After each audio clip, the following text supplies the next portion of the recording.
Posesión ahí ya para que lo intente. Ahí Vázquez Girona, una mano, canasta también ahí para Gabe York. Pero hoy tiene un hueso muy duro, delante. Ahora ese lanzamiento no es bueno, a una mano, intenta correr ahí Vázquez Girona. Con Juan y Marcos saca fuera, lanzamiento de 3, dentro. Ya que era una buena posición. Ahora Delaney pivotando en ese reverso, no puede anotar, rebote finalmente para Vázquez Girona. Ahí con Sergi Martínez, lanzamiento de 3, dentro, triple. Sin defensa y la canasta que acaba de anotar Dejan Kravic, que por otro lado es un jugador especialmente bueno en las continuaciones a canasta y en las finalizaciones.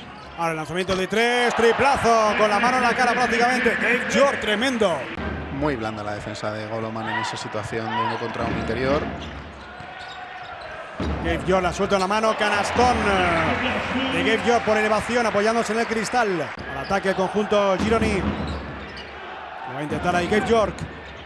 Sigue ahí más allá de la línea de 3, el triple, dentro. Triplazo de Gabe York. Penetra Haynes, como no, se lleva el gorro. Quiere salir ahora Gabe York al ataque, botando, se hace un hueco, se clava, lanza de 3, triple. En Fontallao. Qué clase tiene este jugador.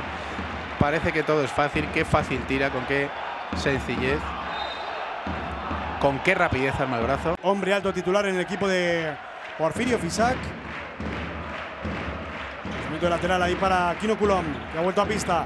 Gabe York de 3, triplazo. Pues menos mal que se había enfriado.